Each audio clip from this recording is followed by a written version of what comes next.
It's 3,000 miles to Graceland. We got a full sack of money, half a team of con men. It's dark, and we're dressed like Elvis. Hit it. Welcome back to Bad Movies Rule, the Blue Collar Movie Podcast.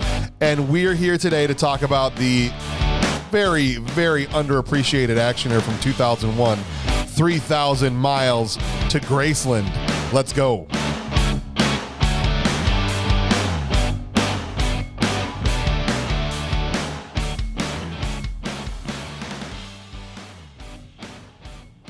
Good morning, guys. Hey, How are you? Oh, I'm great. I'm great because we're here talking about a Kurt Russell movie. That's true. And a Kevin Costner. Yeah, there you go. Can't forget the A+ actor of the movie, Kevin Costner. No, of course not. But, you know, to me, Kurt Russell is always going to trump everybody else. He's like my all-time favorite guy. So I love Costner too. I love Costner too. But this is I think our first Kurt Russell movie we've ever discussed. No, that's true. So that is. Yeah. I know we have Big Trouble in Little China on the list.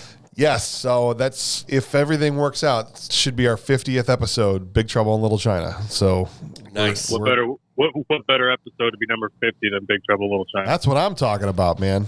Today we're talking about 3,000 Miles to Graceland, which is, as I know because I grew up with you, one of your all-time favorite movies. This is one of your, you know, on the Bob's short list that you wore out when you were younger, watching over and over again. How are you this morning, Bob? I'm doing fine. Can't complain. I'm at my home in my bedroom, just chilling on the phone with you guys. So yeah, Bob's got the COVID. How's everybody over there? Everybody feeling okay, safe? As of right now, everybody's good. You know, trying to stay away from everybody is kind of a pain in the butt in my house. So it's just kind of like, you know. Keeping yourself quarantined from everybody? Yeah. Trying. So, well, see what happens. But everybody's doing fine for right now. Well, newly recovered from COVID-19 is everybody's just getting it because, you know, on our last episode, Kurt joined us remotely and now he's recovered and here in person. How are you, Kurt? I'm doing good. I got a little bit of a looming cough, I guess. Yeah. Nothing crazy, though. Okay. We got through it. The holidays were a little rough. We kind of had to put that all on hiatus. Jeez. Santa still came, obviously, because that doesn't bother him too often. I'm amazed Santa hasn't gotten COVID-19. As many kids as he's around. Right, or COVID-20 or 21, whichever one you want to say. Oh, that's the next one. Right.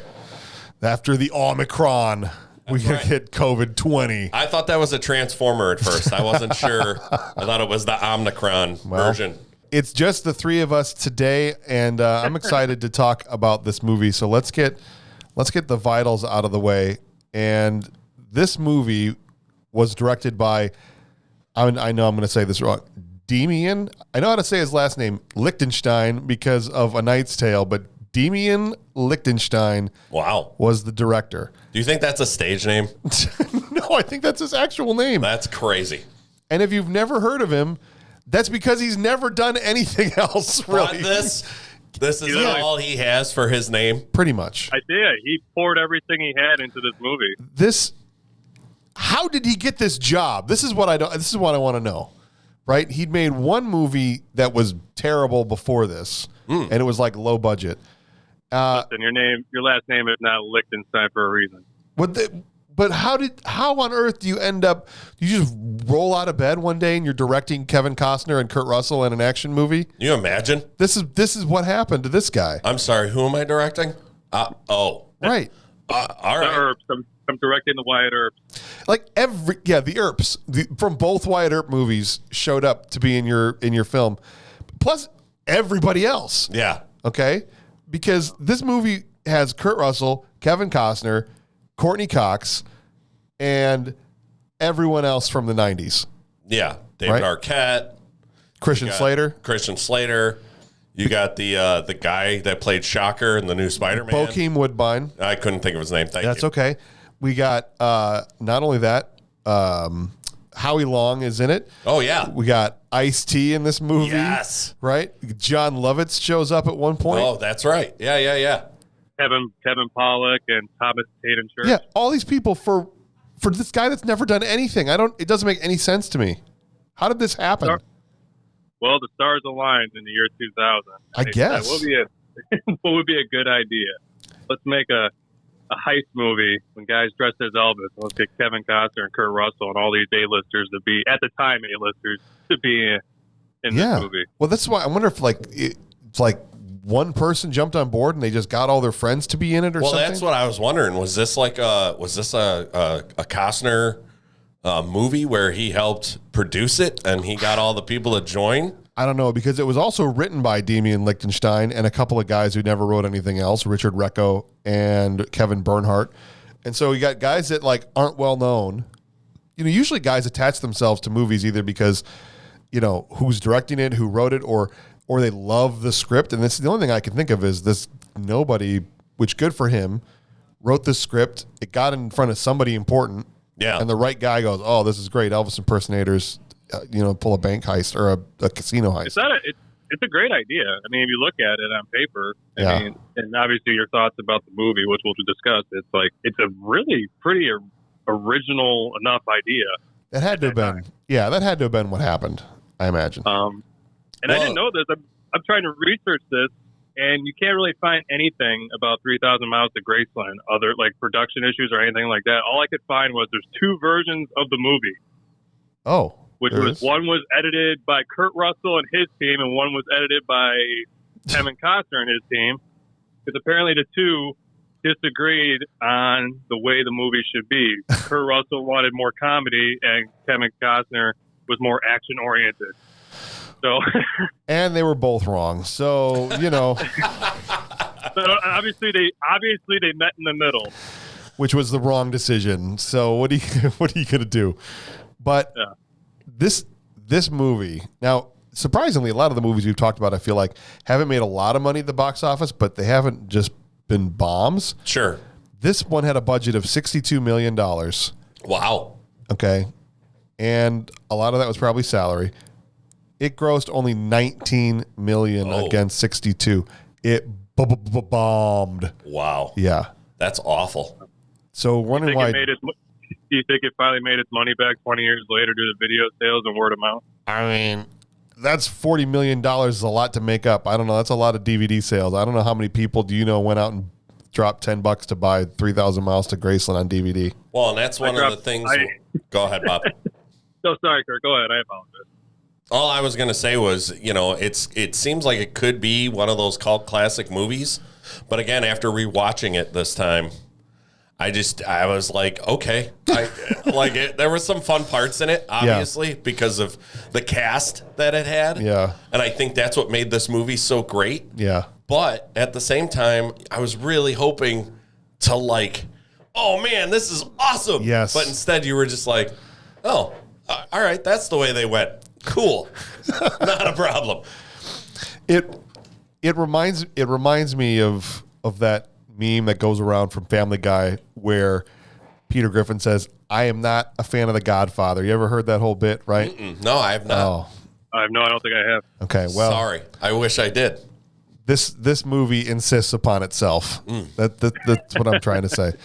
But right now, go ahead, sorry. Currently it sits at a 6.0 on IMDb. 6.0, which is 0.1 higher than Air America, which was at 5.9.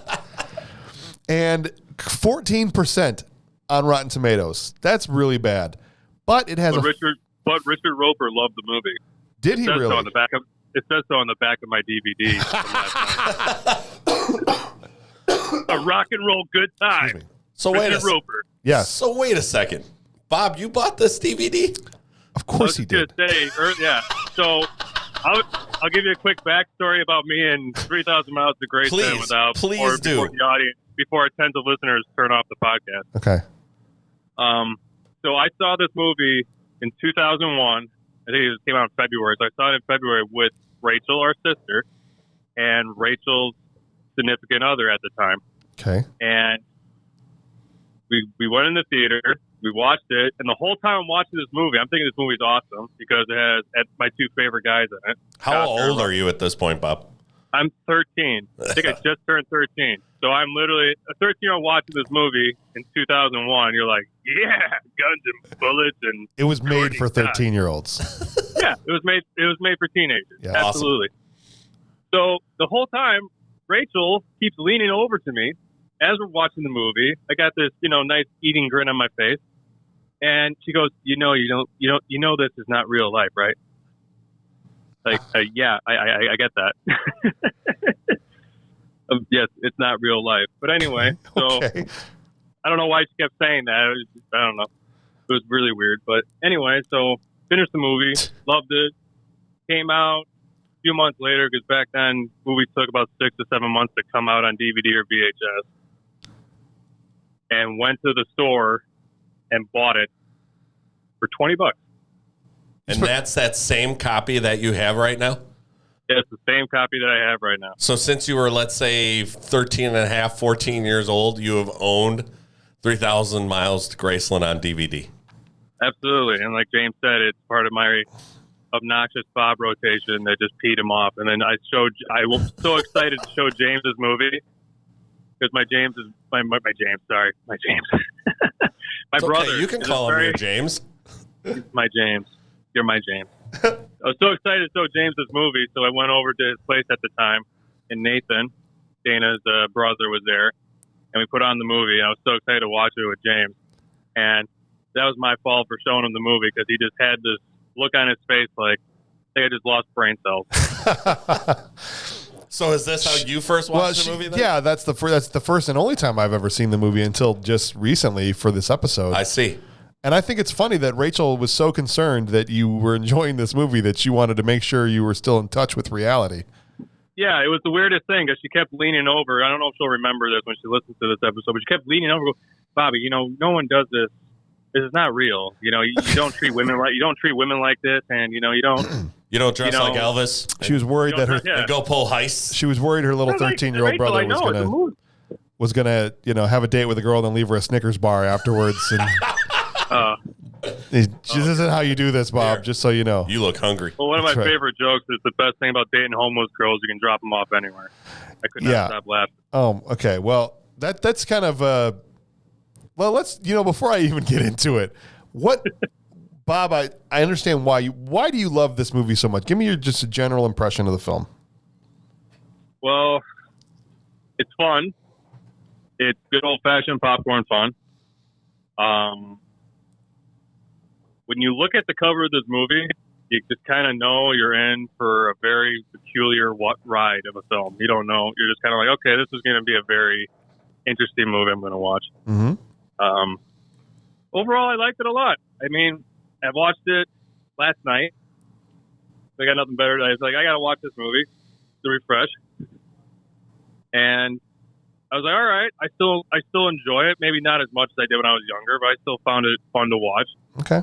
And there's a couple of things that happened in the movie. I'm like, well, that was really dumb. Well, see, you're getting older and maturing with age. I appreciate that. Yeah, I mean, it was a fun movie. I mean, I was just like, okay, yeah, this movie didn't age well. But well, Kurt, I remember Kevin Costner Kevin Costner to me in this movie still.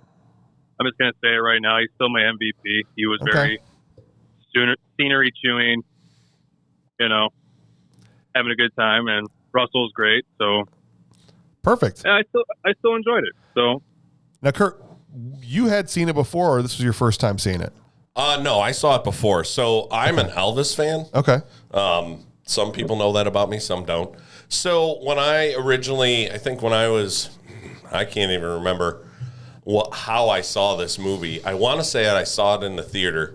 When I first thought about watching the movie, it was more because I thought it was an Elvis-based movie. I thought it was going to be like a fan-written movie about Elvis. So not going into it, watching the trailer or anything like that, because obviously internet wasn't available in the sense of like you could just go on YouTube and watch the trailer. It was one of those things I just went in blindsided. And I went, oh. How disappointing that must have been. Isn't at all what I thought it was going to be. But rewatching it, it's kind of funny. So as we've been having this podcast, I have actually gotten to see movies from a point of view of why the movie was done, or even though it might be completely crazy and you watch it, you go, man, there's some really good stuff in here. And I feel the same way about this movie. You get to see Kurt Russell at who Kurt Russell is. You get to see Kevin Costner, who Kevin Costner is. Mm-hmm. He took the role so seriously. He was one of the best roles. I feel like one of his best roles in this movie. Mm-hmm. I agree. Yeah, 100%. I thought he did a really well job. Kurt Russell, I loved. He was very believable. And it's just more of these crazy, zany characters around who these two are. Yeah. And I feel like the movie was definitely more about those two and their relationship and their past. Oh, yeah. So watching that, like the scene when they were in the jail together, love that scene. Thought it was great. Mm-hmm. The bouncing back and forth, but they weren't even looking at each other because of the jail cell wall between them. And then that moment when he just grabs him by his head, and you're like, oh, man, it's Kevin Costner. It's Kevin Costner at his best. And I also want to give a lot of credit to Courtney Cox. Mm-hmm. I thought that role was well done for her. I haven't seen her in a movie where she brought some intensity as well as some other things to the table that I've never seen Courtney Cox do. Other than what are you saying? This is the first time you ever thought Courtney was hot in a movie? Oh yeah. I'm not gonna lie. I will say they did a great job in the Scream movies of making her look terrible. I feel like yes. And this was right around the same time that she was making those, and she looks a million times better in this movie. Well, and the only other thing I had to go off of is a Bruce Springsteen video and Masters of the Universe. That's true. Other than Scream. Yeah. But yeah. Well, here I think there's a cool heist movie in here somewhere. Yes. Right? I agree. But you just have to cut away a lot of the nonsense garbage to get to it, right? I think most of my I had fun when I watched it. And I think most of my problems with the film came from the fact that the director was an amateur. Sure. Okay? Like there's so many things, so many choices that he did that with a more sure-handed director, you would have gotten a much clearer vision and a much better telling of the story, right? And so he tries, the director is trying so hard to be cool and edgy. Yes. So hard. Yeah. He definitely, you're right, James. I think he just made a giant homage to his favorite films, is what I gathered when I watched it last night, because there were so many Tarantino type things happening. There were so many. Right, but he does it in such a ham-fisted way, like without any kind of subtlety at all. Yeah. Oh, yeah, you go from one shot, it's like this, and the other shot's like this. You're like, am I watching an MTV music video or am I watching a Quentin Tarantino movie? Oh, exactly. Like the lead-in when they first go to Vegas, right? And there's that whole lead-in, and it's like fast forward, and they're going through the street, and it's like, it's like either a coked-out maniac shot this, or like a 4-year-old with ADD that once saw a Tarantino movie, or like, it's just... It's the pre-workout. It's crazy. It might be. Yes, it was definitely. I'm gonna wait for it. But there's all kinds of that kind of stuff throughout the movie where you just can tell that somebody without a deft touch, it's very choppy, was doing this. Yeah. Right? Well, and that was the thing too. So like when the movie first started, I kind of liked the whole animation scene. I felt like I was... What? Well, here's why. Kurt, that was the worst. Here's why I'll tell you. Deathmatch with Scorpion. I am a fan. For those of you who haven't seen it, the movie starts, and then I'll let you explain why. The movie begins. Like, this is what I'm talking about. Right from second one, it switched from a 0 to a 1, and there's already a CGI Scorpion fight. That's getting you in the mood. That goes back to what I said about you're literally... The second that happens, I'm sure Kurt's going to say the same thing. You're like, "Yep, this is going to be a very interesting film." Oh, I said, "Yep, this is going to be," and I didn't think interesting. So, what are you going to say, Kurt? So here's my thing. I'm huge into animation. Anyone who knows me knows I love old school 80s. Well, good. Then you probably recognize that was terrible. No, because here's what it reminded me of. Does anyone remember Transformers Beast Wars? Yes. So going into it, if that movie was animated and that was how the whole movie was, I probably would have liked it more. Just coming out of the late 90s. But that's Transformers Beast Wars. I understand. This is a movie about Elvis impersonators. I understand that it doesn't belong in the movie. I will 100% agree with you that it does not belong in the movie. However, I did enjoy the animation, and it got me excited for if that was its own movie. Yes. But then once he runs over the can, and there's like a real scorpion there. What? What happened? Why? What happened to the I was saying Transformers movie? Like way before that. That was about the director, and this is the perfect example. Exactly. It's about I'm trying to actually technically prove my point in the sense of it doesn't belong there. No, he's about as subtle as a hammer between the eyes. Right? Yeah. God bless him. God bless them. I would have done the same thing, except after the Scorpions did battle, I would have had two frickin' fighter jets just collide with each other. That's what you... I don't understand how all these people signed up for this. Imagine you're sitting around the table like, all right, guys, here's how the movie's going to start, right? How are we going to start our heist movie about Elvis impersonators? Oh, I got a frickin' banger of an idea. A banger of an idea. Here we go. We have two scorpions fight each other to heavy rock music. Sign it up. Let's do it. Who are we getting on board? How are we going to train scorpions? No. We're going to animate them on a computer from 1984. They're going to be chromed out, and they're going to battle to the death. That's right. Black and silver chrome. That's right. That's how this movie starts.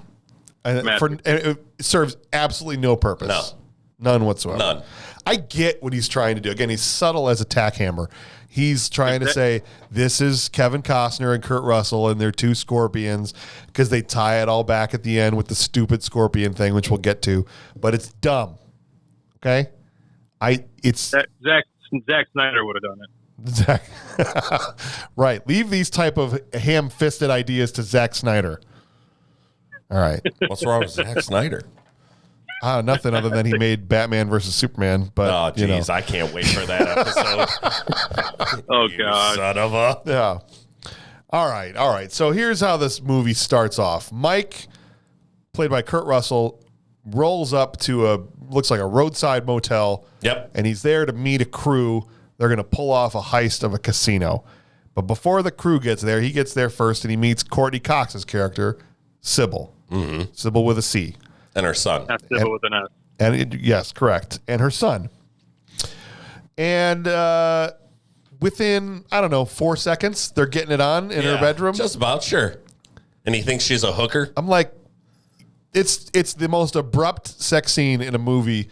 First of all, we're still in the first 3 minutes. Like, the opening credits haven't stopped rolling, and we're getting like a very aggressive scene.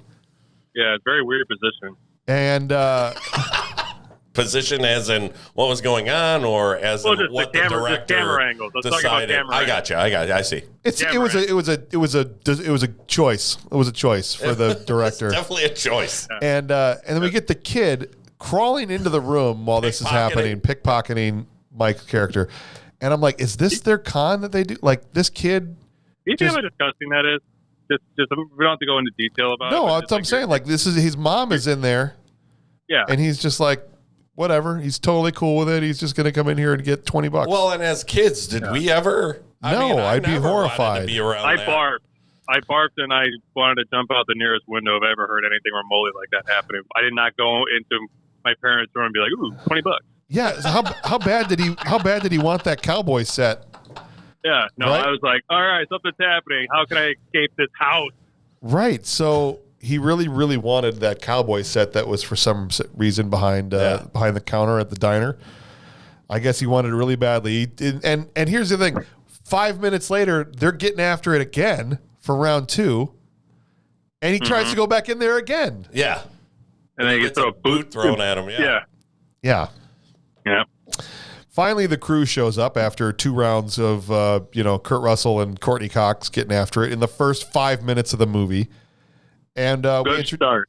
Yeah, we introduced the crew. So we got Kevin Costner shows up, and the crew is him and Bokeem Woodbine and Dave Christian Arquette. Slater and David Arquette. Yeah. And immediately, I hate all of them. They're all obnoxious. No, You can't hate David Arquette. Oh, he's full David Arquette mode in this movie. I love David Arquette. Dialed up to 11. Yeah. Absolutely. Well, David and Arquette. that's where I was going when I said it seems really funny that the fact that you can tell the movie is only about these two. Right. Everybody else it just feels like they're playing a character. They're just one-dimensional characters. Right. Right. Like drawn on a napkin. Yeah. Like, but I feel you're funny guy. You're cool guy who broods in the background. You're guy that's going to get shot first. Yeah, Sorry. right. No, Yeah. exactly. Yeah. Quick throwback. Isn't it funny that Kurt Russell's in this movie because of but sorry, start that over. Mm-hmm. Kurt Russell played Elvis in a John Carpenter TV movie back in the late 70s. He did. And then True Romance with Christian Slater, who idolized Elvis, is in this movie. And Sure. I don't know where Costner falls into place with that, but I just find it very interesting that No, Kurt Russell's actually great at playing Elvis. If you guys go on YouTube, you can go back and find some clips of him playing Elvis in that movie back in the 70s, and he does a really great job. And he actually was in a movie with Elvis when he was 10 years old. Oh, wow. Yeah. I don't remember the name of it, but there's a scene. The fair, the Disney movie. In the at early the World's Fair. At the World's Fair, yeah. And which is the... Yeah, go ahead, sorry. And he kicks Elvis in the shin. This is the part when he's 10 years old. And Elvis, pays him 50 cents, to kick him in the shin so he can go in and see this hot nurse that's, he wants to go see. And so Kurt Russell has a scene with the real life Elvis back in the day. And which is, I think it's funny because I think they did a little throwback to it because the very beginning of this movie, a little kid comes up and kicks him in the shin. Yeah. Yeah. And I think that was supposed to be a nod to when Kurt Russell actually did the thing with Elvis. There's a lot of nods and throwbacks to a lot of different movies in this film as we'll go through, especially a lot with Kevin Costner. Yes. I think Kevin Costner relived like his 3 biggest movies in this movie. Well, here's what I do want to say, and I'm saying this as a Costner fan. I will defend The Postman till the day I die. Everybody thinks that movie's terrible, okay? Absolutely, just like I'll defend Prince of Thieves. I love Prince of Thieves. I don't care that he doesn't use an English accent. I love Kevin Costner, okay? Kevin Costner I'm just talking about looks. He looks terrible in this movie. He's like losing his hair. Yeah, he looks aged. He's got the sideburns look terrible. Like, they don't suit him at all. No. Whereas dare you. Kurt Russell totally pulls off the Elvis look. Sure. And then you got Kevin Costner the first time he gets out of the car here when they all pull up, and he's got the balding head and the stupid jacket with the collar up and his sideburns, and Kurt Russell's like, "Oh, you look good." I'm like, No, he doesn't at all, Kurt. I think it just goes to that characteristic that he has that everybody knows that Murphy is batshit crazy out of his mind. Well, he's also supposed to be Elvis's son, right? Two of them. Kurt Russell's character and his character are supposed to be the two what's the term inconclusive. Inconclusive children of Elvis. Spoiler alert. Well, I understand that, but in this case, I think it's worth bringing up because he's supposed to be his kid. Yeah. And he looks nothing like him at all. I don't believe that for a second that Kevin Costner is Elvis's kid. Maybe there's. It looks like if hillbilly Elvis with no teeth and some barbed wire rabbit Wolverine got together and got Murphy. That sounds about right. Maybe that comes from Priscilla's side of the family. So the crew must be established in all of these heist criminal movies. They got to have that scene where we establish the crew. Who are these guys? Even though they're one-note characters, here's how we're going to establish, and you can know who everybody is. Sometimes there's a scene where they all sit around sharpening their knives, right, while they get ready or whatever, have some banter back and forth. In a boat, 50 guys sharpening their knives in moonlight. That's right, in Cyborg. But in this case, they just drive around in this convertible, and we're treated to them have a nerd fight about who would win between Sinatra and Elvis. Right. Yeah. And I'm thinking it's like a bunch of nerds talking around like who would win between like Hulk and Superman.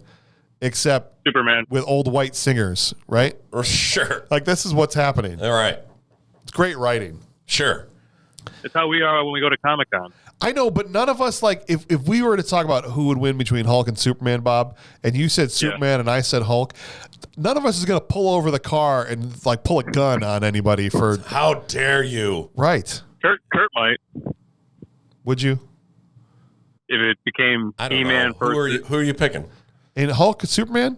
Superman. I mean, I love the Hulk, but Superman is Superman. Yeah, then no. We're not pulling Okay, the but car even over. if I said Hulk, no one, like, this is our first taste of the fact that Kevin Costner's character, who pulls over the car when somebody suggests, it shows he's crazy, right? not just crazy, he's, I don't know, what's another word for him? He's beyond it's crazy. like he's offended because he's Elvis's son.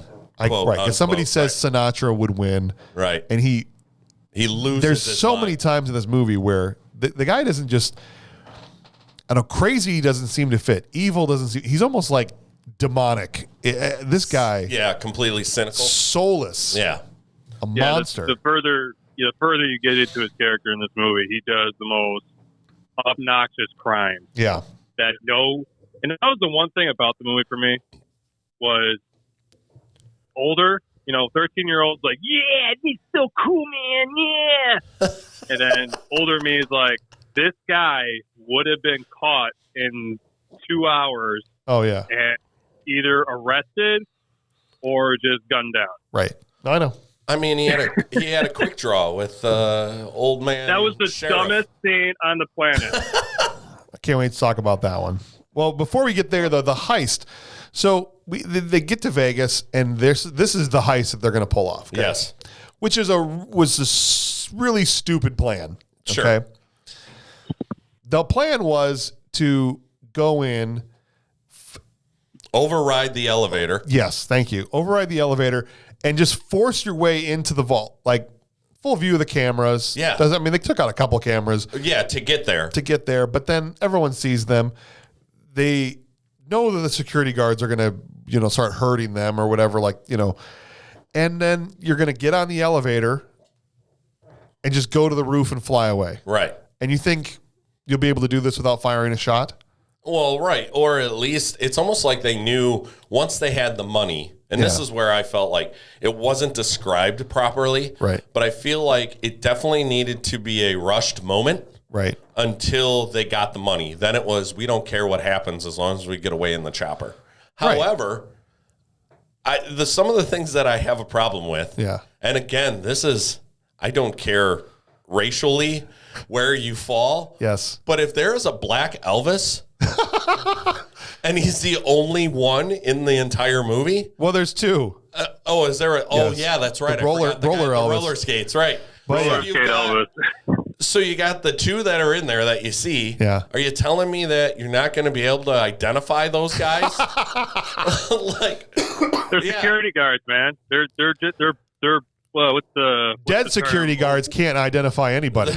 Yeah, That's true. they're cannon. If I'm using this term correctly, they're cannon fodder. Okay, Well- they're people just to shoot bullets into. Apparently, the way this movie treats life and the loss of life is just so indiscriminate. It's just like, Well, right. oh, we're just going to mow down. It's like a mass shooting happens inside this casino. Well, even Why the did head we guy not of the get just- Go ahead. Sorry, we should have How come they had to kill a little man? Oh, they're worried about little Elvis. Little Elvis. Yes, little Elvis. Little Elvis matters. Well, he got to die in slow motion. I mean, true. everybody, the whole fight in slow mo. Like, we got to make sure we have 16 shots of our capes flowing as we twist around and shoot. Not to be cynical, but if I shot the film, which that will never happen because the movie's already made, I would have strapped like some sort of crazy harness to that little Elvis, and if one bullet would have hit him, I would have yanked him down the street. Like he would have flew out the casino. It just went into a car. The car would have blew up or something. At least And be more here I was creative. saying that this director didn't have a deft touch, that he wasn't subtle.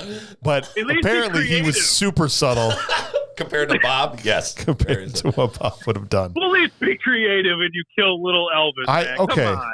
I can't wait for Bob to make an action movie. The whole fight starts because one dumb guard didn't get the memo that What was we're he not driving? shooting, right? What was he driving? I don't know. He was like driving a cart or It's something. like some casino warehouse or something. It looked like it had no business being in a casino. And his bright idea when he sees 5 guys with giant machine guns is to go, "Whoa, freeze!" Oh, they're walking out. They're walking around showing their guns, not even trying to hide them or conceal them. Nobody cares, by the way. Well, and Christian Slater turns around and holds his giant gun out. He goes, "Yeah, they're coming." I was like, "No shit, no, really? Of course they are." Well, and like your point earlier about disrespect for life completely, the spray tanned owner for the casino's like, the moment they get away in the chopper, he's just like, like what are you just lost all your security guards, your camera, all the people that were counting money. Yeah, I mean, it was just, and it was like, nuts. What are you gonna do? What are you gonna do? You're just gonna have to hire some more people. Can I talk about sorry. Can I talk about the plainclothes cop that thought it was a brilliant idea to stick his hand in an elevator with 5 heavily armed dudes? Well, dude, he felt like he was Don Johnson. If you looked at the hair, he just felt like. Well, what did he think was going to happen? Yeah, and then peek right in between the doors. Right. Get a bullet to the head. He sticks just your hand in there. Yeah. What's going to happen to you, man? You're that. I don't generally laugh when people got killed, but that one made me laugh when he caught. I was like, dude, that was the dumbest move of all time. It was just another showcase kill. It was just to show. It was just because the director was, Yeah, it was just another way to show how crazy Murphy is. I'm going to break his hand, and I'm going to do this cool gun flip, and then I'm going to shoot him right point blank range in the face. Yeah, and during the gunfight, it kept cutting back and forth between them gunfighting and this Elvis impersonator and these dancers that were going. Yeah. And I'm like, either this is happening on another planet somewhere, or these people are clinically insane. Well, they can't hear what's going on around. Yeah. How? Have you ever been to Elvis Week in Vegas? No, I haven't. I mean, neither have I. Mass shooting happens and they just keep going? I don't think that. Okay. Hey, man, what's going on over there? Yeah. Pay no attention. All right, All right, well. Pay no attention to that man over there. Elvis was an action hero. Would Elvis let these guys survive? Howie Long takes his sweet time with the helicopter. Yep, singing some sweet tunes. There's a shootout on the roof, but eventually they all get away and they get back to the motel. Okay? And they're doing their bad guy stuff that happened. Hey, man, where's my money? Oh, I got your money. That's more. No, I need more money. You give me some of that money for Franklin, who they just dump out of the helicopter. In the worst CGI I've ever seen. Yes. The scorpions were better at the beginning of the movie than that. Franklin's was that a dummy? Was that just a lifeless dummy, or was that a CGI? No, it was like a digitized blob of, I don't know what it was. And just the option to go back to that kind of, like somebody made, like they couldn't have just put that in the storyline that they dumped it. Right, they could have just cut and he was gone and no one would have cared. But anyway, they start fighting over the money because Franklin's gone. He's dead. He gets killed in the shootout. Does that plan make any sense? Like, we don't split up Franklin's pile. Did Kevin Costner's plan make any sense to you guys? Nothing. When you watched it? Oh, gosh, Bob, were you looking for sense? This is the wrong movie. No, I wasn't looking for sense, but I'm just like, I was like, kind of like, why is it a big deal to split up the money? It's not. It's stupid. You have to lean in like your sister and say, Bob, you know this isn't real, right? I know it wasn't real, but I watched this last night on the couch, and I'm just like, why does it matter? The guy said just split up the money. I know. We have a 5-minute argument about something that really means nothing. I think it's like, it made no sense. It was just it was just another point. Be like, well, we're gonna off Christian Slater at this point. I love listening to Bob right now. It is like listening to the conflict of 13-year-old Bob with adult Bob right now. Just being like, I want to love this movie. Oh, dude, I was last night. I'm watching this. I'm just like, wow, this movie was made. Wow. Yeah. This happened. Wow. And what happened there? Well, he just kills Christian Slater in the hotel room. By the way, for no reason. Courtney Cox's kid is hiding in the bathroom because he's a little. And no one can hear this. Jesse. And no one can hear this. And he's just like a little klepto, so he sees them shoot Christian Slater, and he sees the money and all that stuff, and they drag Slater's body out of there to go to dump it off somewhere. Okay, and this is what I'm talking about. Another thing that. I have fun with this movie, but all my problems are filmmaker based. It's the guy. He chooses to not show some of the most important parts of the movie. Okay. Like Costner double crosses David Arquette and Kurt Russell at the dump site and shoots both of them and leaves. Right. But he doesn't show it. What a great scene that would have been. Right. To watch Kevin Costner versus Kurt Russell in a serious moment of a showdown. Where he realizes he's going to shoot them both or whatever. But he goes back there. There's 2 extra gunshots. You're like, what? And then he leaves. And it's done in such a happenstance manner for such a big twist. Release the Russell cut. Release the Russell cut. Super important moments like this, he leaves off screen. And then stupid crap that is meaningless, he's like, let's take 20 minutes and we'll put it in slow motion. Yeah, right? We'll shoot little Elvis in the face, but we can't show him double crossing anybody. Right, that would have been a huge character scene. Sure, right? Yeah. And so it was a mistake. I guess he probably feel like if he didn't know what to show and what not to show. Well, spoon feeding the audience is one thing, right? And then there's leaving a little bit to the mind. I mean, it doesn't take a rocket scientist to know that he double crossed them. Well, I see your point in the sense it's like, okay, that would have been a really great scene to set up the rivalry. Exactly. And the emotion between Russell and Costner. Instead, he didn't do that, which is a filmmaker mistake, like you said, James.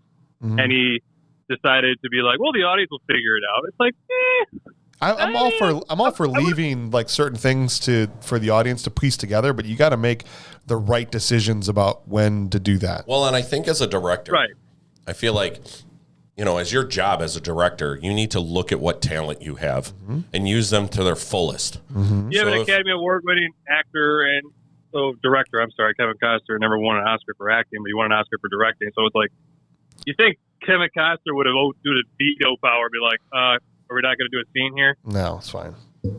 Well, and that's that was my point was, here as a director, you've got these 2 talent, like top-notch guys, and you're going to miss an opportunity to have some drama pulled out of them to build up your story, to build up what's going to happen for the double cross. Right. Like, how great would that have been? Even if it's spoon-fed. Right. It would have been awesome to have seen. And who knows if it was actually done. And I don't know, because sometimes down the line, they don't get to edit their own films. No, but the way they shot it made me think it was planned because they had that big, long establishing shot of go back there with the light flashes. Like that to me says that we plan to have this all from the wide angle and without showing anything. I see what you mean. It was another attempt to borrow something from much better films like Quentin Tarantino films. Tarantino's very notorious for not spoon feeding his audience, but Tarantino tells a story so well in his films that he can get away with it. This director failed at doing that. Right. So he was like, "Oh, Tarantino can do this. I can do this." So it was a Tarantino trick, and it didn't work out for him. No, I agree with everything you're saying, Bob. And ultimately, we know that Kurt Russell didn't get killed at the dump site because, David Arquette did not survive the hit. But Russell's the star of the movie. Well, they showed his body when the Marshals showed up later. Yeah, but when they did the camera drop in off from the ceiling, wherever the hell they when they show Russell open his eyes up. Yeah, like where is Arquette? Yeah, I don't know. But yeah, so Russell opens up his eyes. And, we're like, oh, he must have had a bulletproof vest on, which is exactly what had happened. He'd worn a vest. And he ends up getting back to the motel before Costner because Costner crashes randomly. Yeah, hit some coyotes. Yeah, and is knocked out on the side of the road. And he gets to the hotel and he realizes that the money's gone because you live right next to this woman who runs a con with her son, basically, and steals money from people that pass by. Sure. Okay. And so they've got the money hidden up in their attic. And he has this scene where he's basically got the 2 of them at gunpoint, Kurt Russell. Right. To get the money back from them. Right. But the weird twist is she's like, all right, fine, I'll give you the money, but we want to go with you. She really wants to get out of there. Yeah, because women they naturally throw themselves at guys like that. That's right. Man, for a second, I thought we were back in Antioch, Illinois. We're meant to believe that she's so taken with him that she really wants to be taken by him. Right. Somewhere else. Right. Right. and he doesn't trust her, which makes perfect sense. Why would he? Well, a con doesn't trust another con. No, of course. But ultimately, she kind of finagles it through a phone call to the police where she kind of has to go with him. Right. Right. And so just to get the chess pieces on the board here moving, Kurt Russell now has the money that's marked, but they can't spend it. Because they got to get it clean. They've got to go up north to this place where Costner had set up for it to be cleaned, where they're going to get 70 cents on the dollar. And so now he's going up there by himself with Courtney Cox and her son, Jesse, in tow. Right. So 3 of them now are in a car heading north. Right. Kurt Russell, what's up? No, just go ahead. I'm sorry. Kevin Costner wakes up from being knocked out on the side of the road.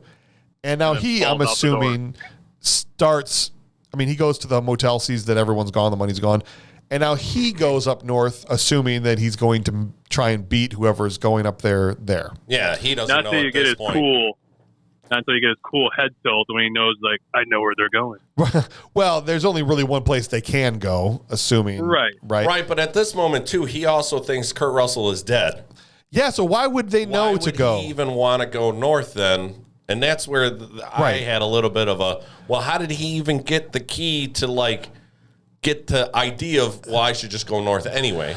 I thought about this because the person that supposedly would have stolen the money from him wouldn't know about the cleaner. Yeah. Maybe the plan was just to rob John Lovitz, who plays the cleaner, when he gets there and just take the money out of the safe, which is kind of what he does when he gets there. Right. Do you know what I mean? Yeah. So that's the only reason I could make it make sense. I see. But essentially this starts the chase portion of the movie. Sure. Where it's a race to get to the cleaners, a.k.a. John Lovitz. And it's a very weird, fun ride race right here. Yeah. It's...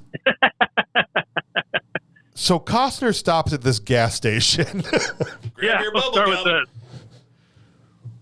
What is happening in this movie, Bob? Well, you're cool like Kevin Costner. You roll into a gas station. You're like, do you pump gas? And then this big dude with a nasty chest tattoo exits his room with a woman behind him and goes outside to pump gas for Kevin Costner. Mm-hmm. And then winds up dead for no reason. Yeah, he just kills him. Other than 2 6-packs of beers and a crap load of beef sticks. Right. I mean, hey, I don't know what the gas prices were back then, but if they were like they are now. And then I'm blowing up the gas station. The girl's like... Nothing says keep a low profile like blowing up a gas station. Yeah. Right, exactly. So nothing was low profile, kills the guy, steals his stuff, disarms the phone for like I said, no reason. This gas station out in the middle of Nevada literally just destroys it and takes whoever this girl is. No idea. Well, she comes to him is like, take me with you. Like, yeah, it's like once again, it goes back to women just throwing themselves at these 2 characters. Both of these characters have women just like, please take me with you. Right. Like their lives are so bad wherever they're at. Right. Not to mention, let's move the chess pieces forward again. And now Kurt Russell sees the smoke from bellowing up from the gas station. Yes. From the shower. And somehow has some sort of, that's interesting. I think Kevin Costner's on his way to kill me. Yeah. Oh, there's an explosion. It's Murphy. All right, it's time to go watch TV in my towel. Here's why this is even dumber than this. So this redhead girl who's half Costner's age. Take me with you, please. Okay, go get your bubble gum. You can ride with me. Then we have, it's the most pointless. This is what I'm talking about, where he wastes time not showing important things, but will take 10 minutes to show crap that doesn't matter. Oh, like the motorcycles? Yes. Passing this is what I'm saying. Just dumps the girl off with the motorcycle guy? Just has this whole scene where he passes the girl off. So what was the reason of even picking her up or taking her with? It served no purpose to the movie at all. Just blow up the gas station and move on your way. Right. If you're a bad guy, wouldn't you just blow up the gas station and wipe out everybody? Right. So was the point of the scene from a script standpoint to just show how desirable Kevin Costner is to women? Is that what this is? He was 46 years old when he made this movie. I understand that, but I'm trying to figure out what purpose this served, because literally the next scene, He's passing her off to bikers. Well, and there's no reason. It doesn't help move any chess pieces. Like Nothing. you said, it doesn't help the story. No plot points. It doesn't do anything. The bikers don't show up later. And the weird fact was like, all right, so from watching this point, like from me sitting there watching it, I felt the angst. I thought there was going to be an awesome fight scene between Kevin Costner and these dudes on the bikes, right? Right. And I'm like, this is going to be awesome. And then the guy gets in front of him, they all pass. Then he moves over and he speeds up, and I'm like, he's gonna mouth off to this guy. Yeah. This is gonna be great.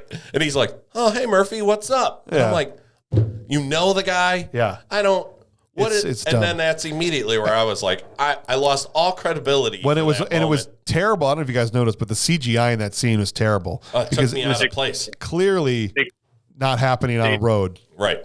They clearly bounced back and forth between stage and CGI and right.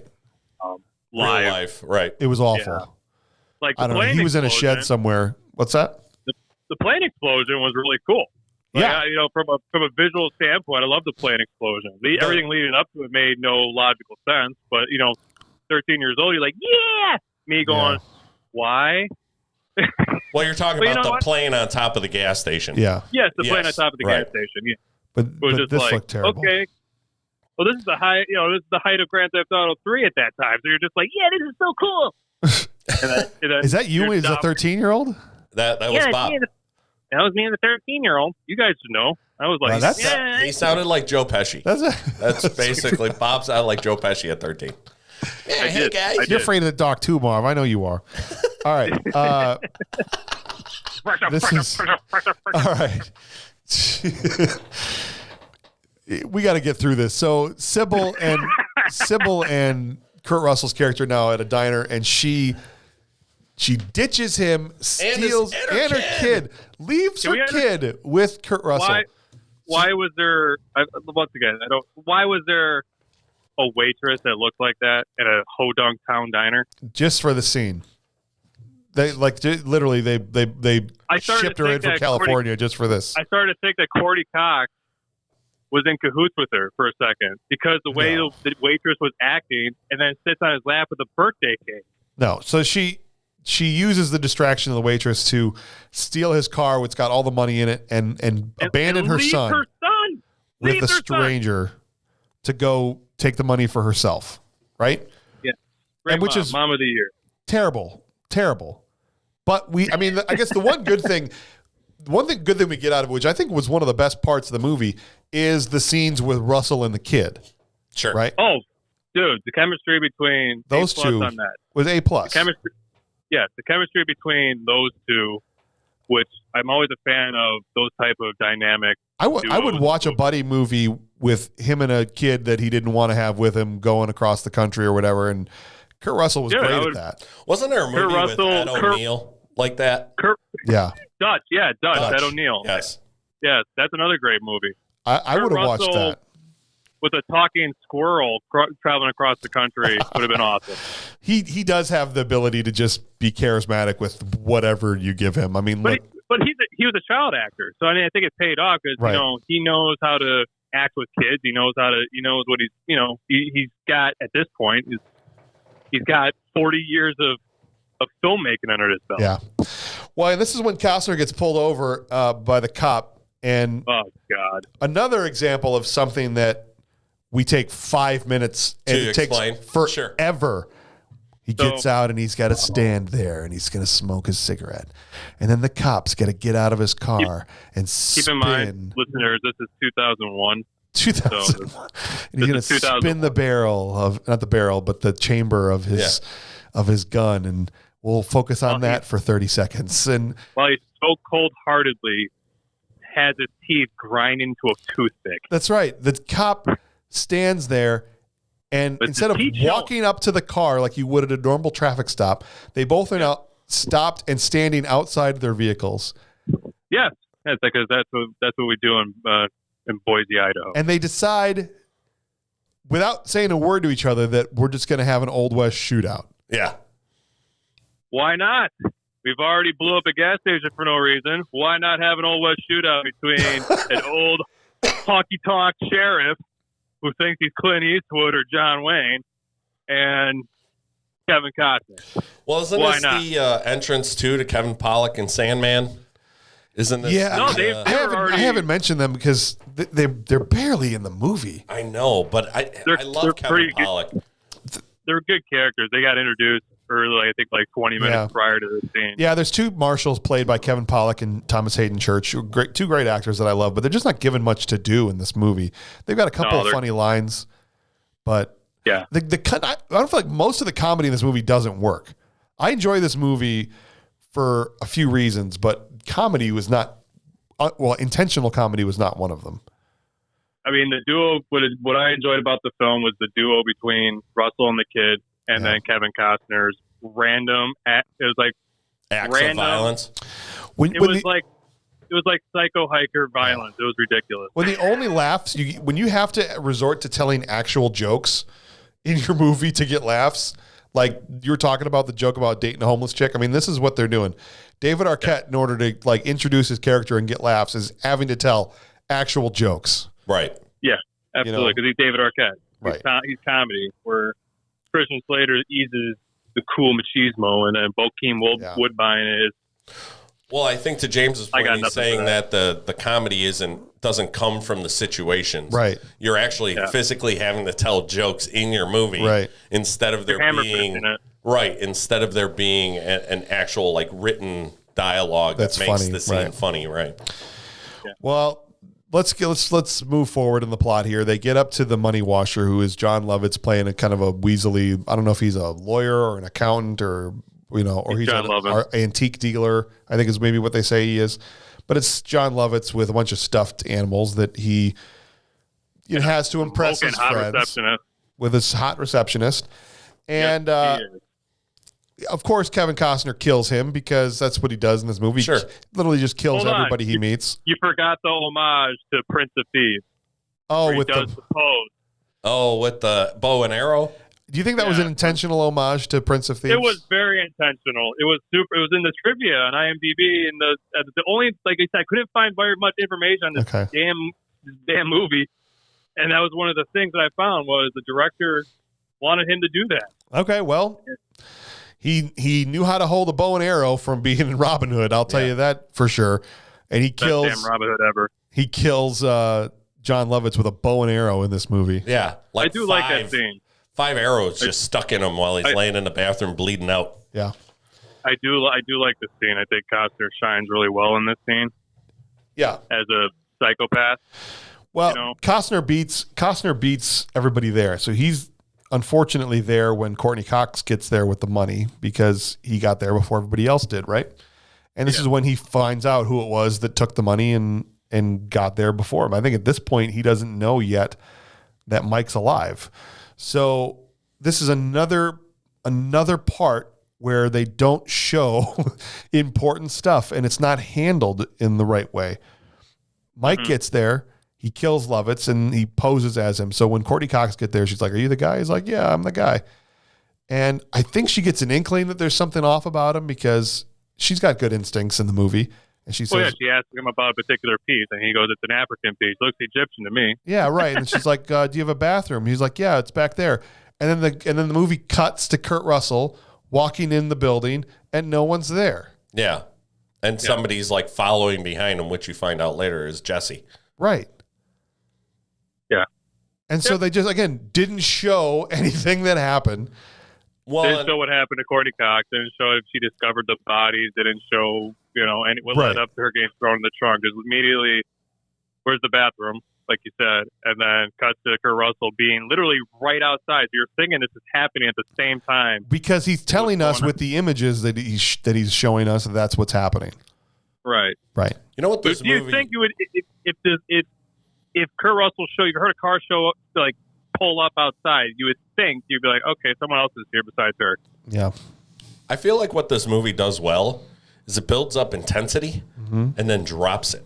Yeah. Yeah. It's like all of a sudden you're like, oh yes, like this is going to be cool. This is a cool scene. And then all of a sudden it's like, oh, that was it. That's how we're okay. On to the next thing, I guess, yeah. And it was a little bit disappointing because I felt like it was definitely there. Like as a director, you had the ability to do the build up and do the work, but then you weren't executing it properly to where you felt that those chess pieces, as we keep saying, were moving the way that they needed to.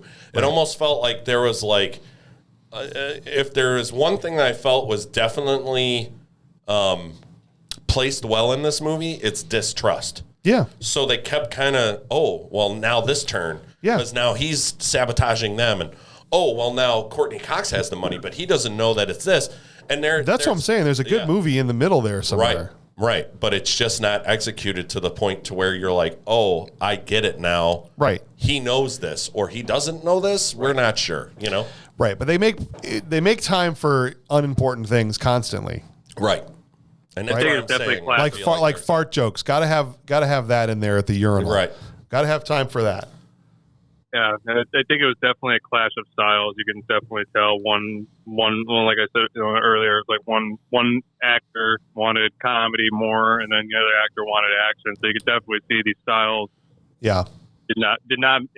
Comedy and action can mesh very well, but you have to know what you're doing to make it work. Yeah, and here's the other thing I do feel like needs to be said sorry Demi and Liechtenstein, but gonna hammer you again here. Women are treated horribly in this movie. Oh, absolutely.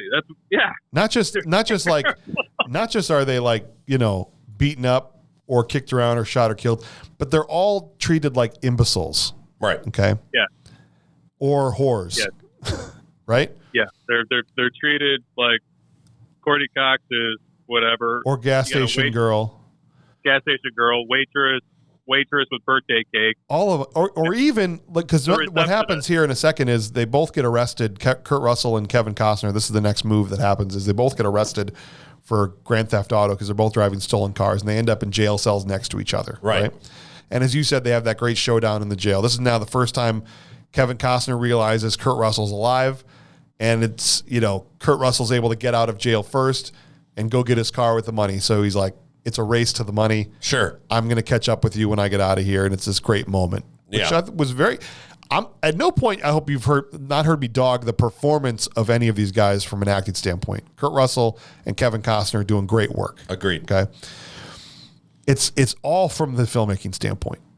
As Kurt Russell then gets out to get his phone call, they go to great lengths to show you this girl that's in the room with him that is checking him out. And be like, oh my gosh, this guy is so hot. Do you know what I'm talking about? I forgot about that. Oh yeah, yes. yeah.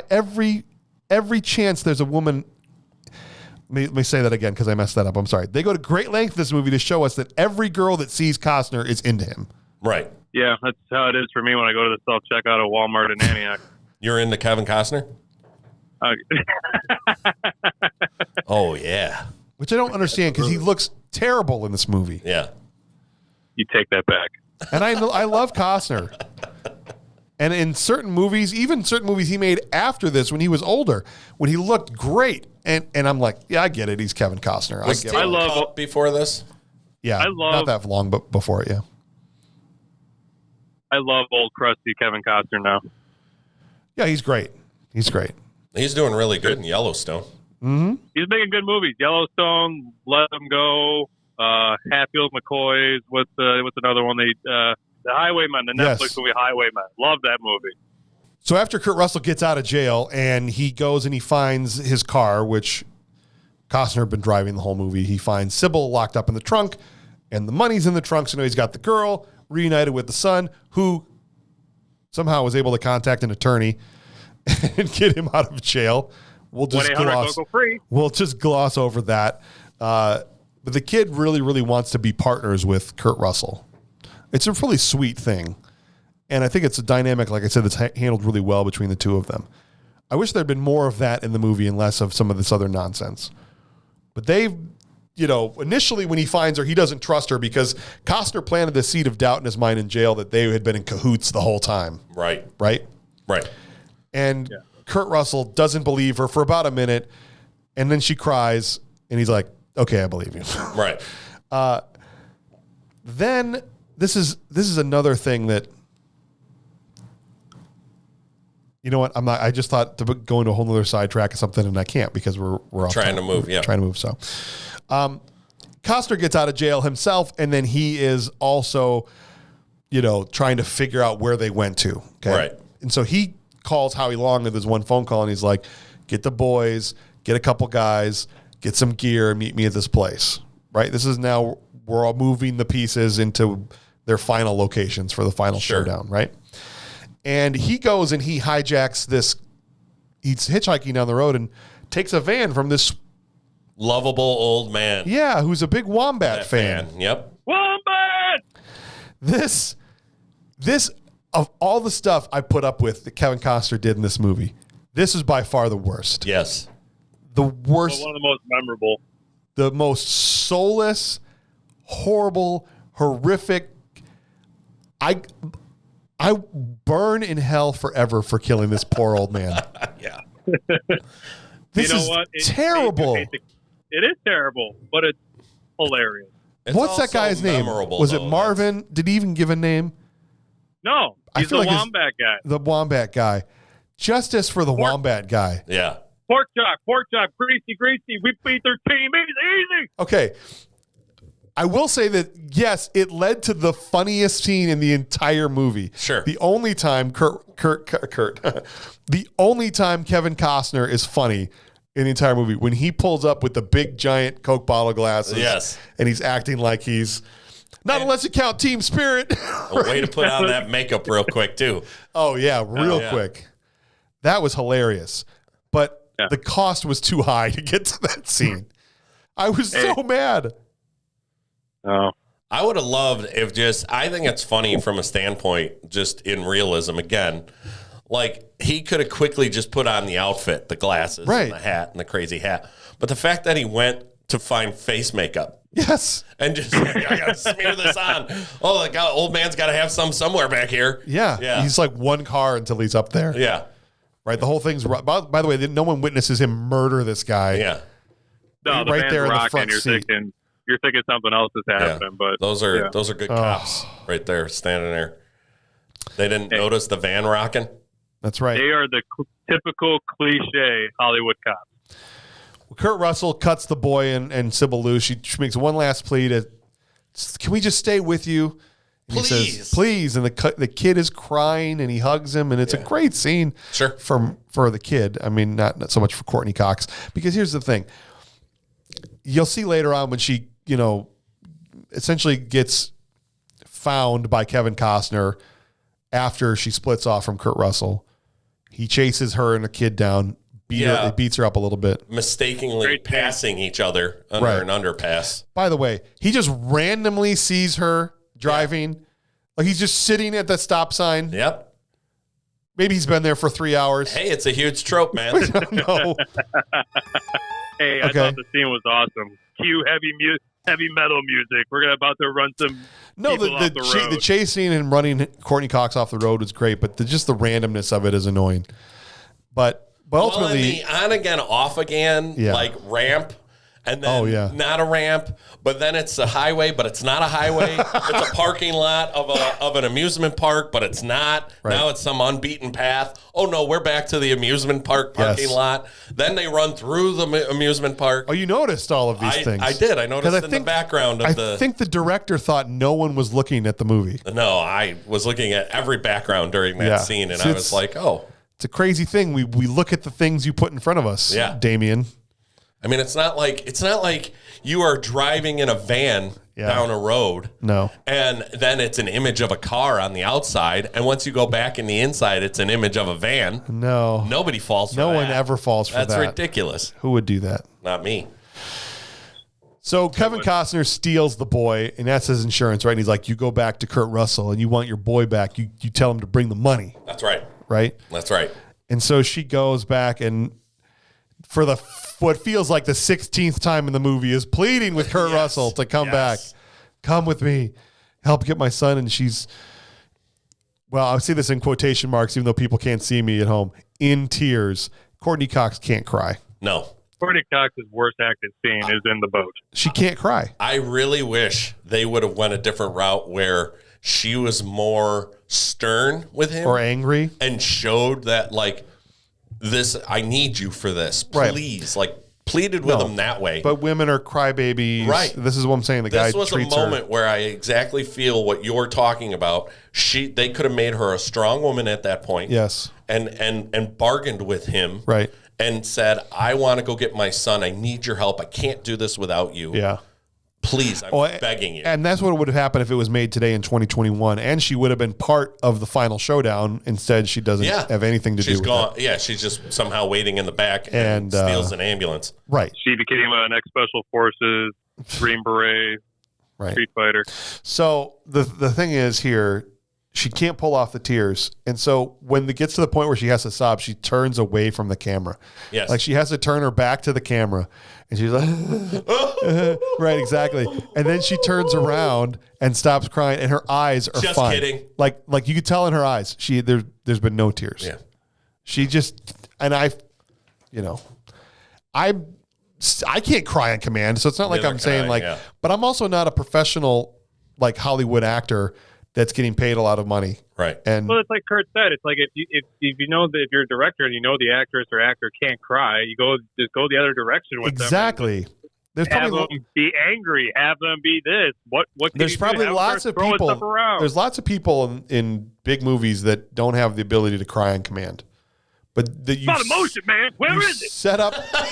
You set up your talent to look good. This is what a director does. Most actors, when you have a bad movie, you're like, oh gosh, that person was terrible in the movie. It's a lot of times not their fault. Sure, they do a take, and if they're counting on the director goes, looks good from back here, then they're like, that's it. They don't know what it looks like on the camera, right? You put a lot of trust in a director and a writer and all of this stuff as an actor, and so sometimes it's not their fault if they're made to look terrible. If they're not lit the right way, they can look worse. That's why one person looks hot in one movie and terrible in another. Sure. You know what I mean? And if they're not put in a position to look good, they look like terrible actors. And I think Damien Lichtenstein did Courtney Cox dirty in this movie. Yeah, no, I agree. Yeah, well, look at her. Like you said, this movie does not paint a good picture of women in general. No. And Courtney Cox looks like a 13-year-old boy's wet dream. I mean, it just that is. She was designed to look that way on purpose. And, pretty one-dimensional and very one-dimensional. Very, wearing very revealing clothing. Which is funny because she's like, if you follow her piece of work now, it's like she doesn't really dress like that, or she's never really exposed that way. She's never really been known for that. No. But if you thought the movie was dragging at this point, you're in luck because the best character in the film has yet to be introduced. That's Hamilton. Ice-T. Costner gets off of season 2 of SVU. That's right. Kevin Costner gets to the hideout where Howie Long's like, I brought a guy. He's like, you're supposed to bring a couple guys. This is a couple guys. Yeah. Hamilton is a couple guys. He's just in head to toe tactical gear. He's got guns. He looks like oh my God. Like, I love Ice-T. I love Surviving the Game. I love SVU. Yeah. But he looks like he weighs at least Ice-T, at least at this time, or I don't know about now. It looks like he doesn't weigh very much. Like he doesn't have any gear looks muscle. like it weighs more than him. Well, because it does. Ice-T's got the build of a 15-year-old boy in this movie. Yeah. Right. In this movie. Right. Well, very tiny. And the fact, all right, can we just go right ahead to the scene? Let's talk about the scene. Hanging upside down. Oh, you don't hang Ice-T upside down; it spills. Oh my God! It spilled all over. It Shocking. did. Kurt Russell calls the police on Kevin Costner. Kevin Costner gets this is it. Yeah, so he knows that the SWAT team is going to be coming. This is Kurt Russell knows. Kevin Costner does not. They're going to this handoff where he's going to give him the money. You're going to give me the boy. Kurt Russell knows a SWAT team is about to descend on the place. Right. And there's this they have this tense, standoff moment where he gives him the bag, and Kurt Russell is about to be double crossed. He's like, "Yeah, hold on, I'm not just going to let you walk out of here." He's like, "Well, there's not actually money in that bag," and he opens the bag up, and it's just newspaper and a cartoon scorpion. Yeah. which stabs it with the scorpion stabs Kevin Costner. Don't call it right in his scorpion tattoo on his wrist. Yes, because again, subtle like a tack hammer. Yeah. But you can't say it was a scorpion. It was a cartoon scorpion. Absolutely. The greatest cartoon scorpion in film history. Well, this is what I'm saying. It's a miracle. I don't know how Costner found an animated scorpion somewhere and put it in a bag. Yeah. Because that couldn't put it inside there. We can't say that was an actual scorpion. It didn't pass as one. No. He found an animated cartoon scorpion and put it in a bag. It was awful. Awful CGI. Awful. And again, not needed. Not needed at all. No. You could have just had the double cross without it. Didn't do anything for the scene. Nothing. There was no poetic justice by it all. No. I didn't see it at all. Yeah. It was just to justify the CGI scorpion fight, I'm guessing. In the beginning of the movie. But he must have... Kevin Costner... Go ahead, sorry. No, and then Costner shoots him with the shotgun, and he must have thought to himself, Mike would never try the vest thing twice. No. Right? There's no way. Shoot him directly in his chest with this shotgun. One bullet has to go through. That's right. And then there's just an enormous shootout, because at that point, SWAT team shows up, and it's just in pandemonium, Bob. Oh, I love the shootout. Oh, it's great. I thought the shootout was visually very well directed, but I shouldn't say very well directed. I would just say I thought the shootout was fine. The shootout was good. It kept doing its own thing. It kept doing the same thing like it did in the casino. Just cut back and forth between different types of styles. Like one went to slow motion, one went to acid trip, and one went back to standard shootout. Well, the only thing that I thought he actually did the shootout was shot pretty well, except for the iced tea thing, as you mentioned. Well, and I just thought, okay, is he on a chain that's swinging? Or is that like an automated? So I'm just picturing Howie Long, standing off, controlling iced tea swinging back and forth. Why do that? But then... Why expose yourself? You're just swinging right and wide open, spinning around with two guns. Not only did it end up serving no purpose. Yeah. Because he just got himself killed. I would have much rather seen him somehow flip off of it. Yes. And then come down and get shot than him getting shot up there. Because it just didn't... There's no point for him to be up there. It did nothing. To me, that was another... It would have been awesome to see him take out 20 guys and then get off on a platform and then come down and shoot another 20 guys. Right. Than it being I just got shot hanging upside down.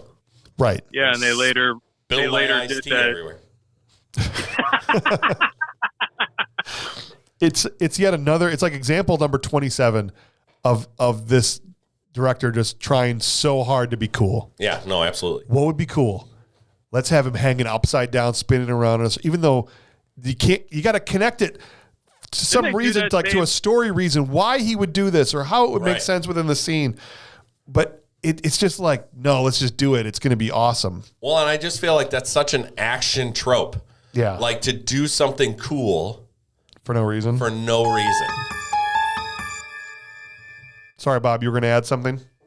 No, I was just going to say, Kurt said it before I did, it's an action trope, because real quick, later in a very bad Punisher movie called Punisher Warzone, Punisher does the same darn thing in a dining room where he hanging from the chandelier. Everybody. Yeah, but he does it effectively because he's Punisher.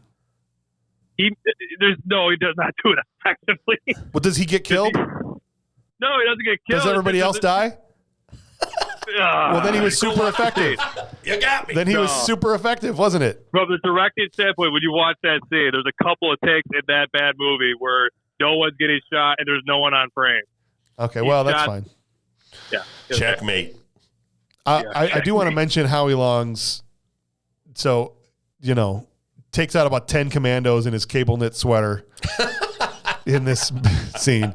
And I love Howie Long. And then he ultimately takes a bullet you take a bullet for this guy?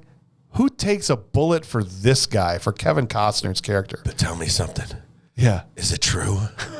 Is it true he's your dad? I know. I was like, you did it for Elvis? That's why you did it? I did it for the king, baby. Because in that 10 seconds in between that line and when he did it, I was like, why would you take a bullet for this guy? And then when I realized he did it for Elvis, I just started laughing. Yeah. Yeah, and then Kevin Costner turns into a good guy for the last half of the movie. Well, for 10 seconds, I'll maybe. cover you. Right, he covers the kid's escape and throws him some money. After he just ran this kid's family off the side of the road, beat his mom up, and all this horrible thing that Costner has done throughout the whole movie, it's like, I'll cover you. Just kidding. We like you. And then he ends up, of course, getting blown to smithereens. The Kevin Costner's final death scene, he's got about 14 laser sights on his chest. Dude. That was a good bad guy death. Other than that gun probably weighs 50 pounds, okay? And he fires it off about 20 more times after he's been shot 50 times, right? Did anyone notice as Kevin Costner was dying, he was doing the Elvis hip shake while he was dying? Of course. This is what I'm saying. Are you kidding me? God's like, this is going to be the best idea. It was a great idea. It was great. It was the greatest. It was great. Hey, man. You shut your mouth. You shut your mouth, sir. Oh. And then he's already been shot 100 times and he's falling down. He's still got to fire it off a few more times. Okay. That's what happens when you're 46 years old. And then he's dead. He's dead. Next to the toilet. All right. Well, look, boys, if there's anything we missed, now is the time. Here's your chance to talk about the little things. Any little things that you might have missed or skipped over, or anything I missed that you said, wait, before we finish, we have to mention this.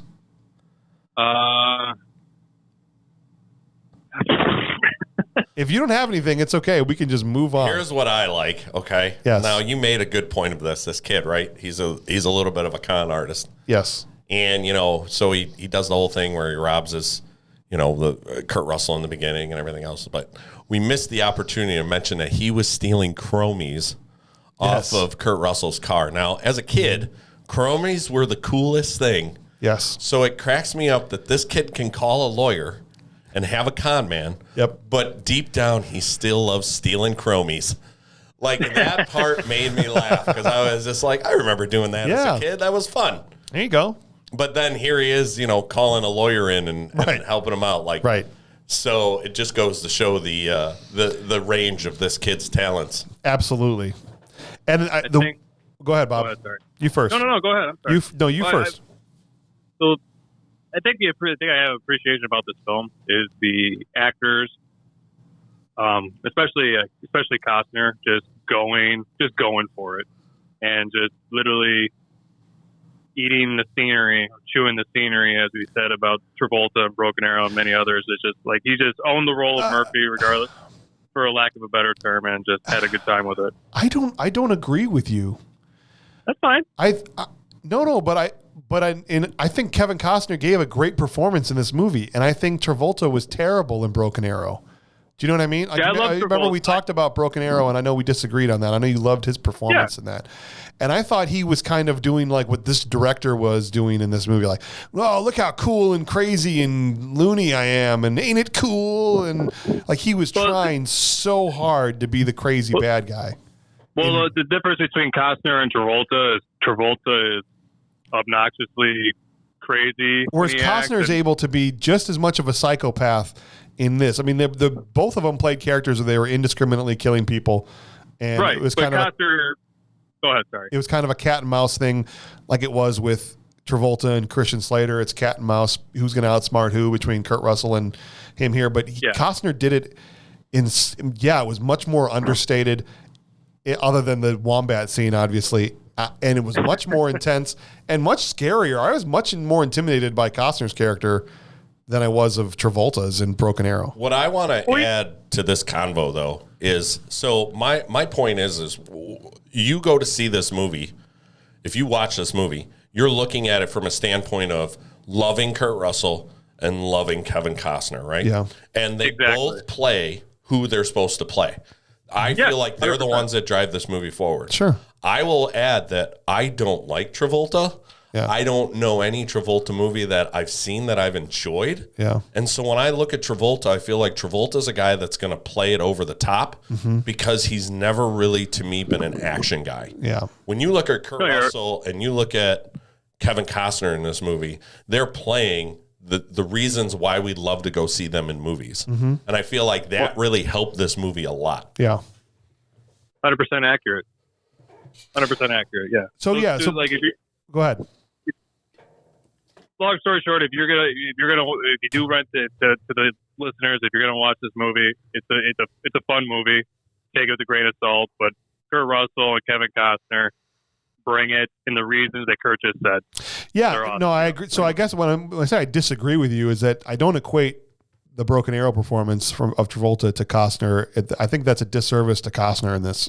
You know, okay. I thought he's much better than Travolta here.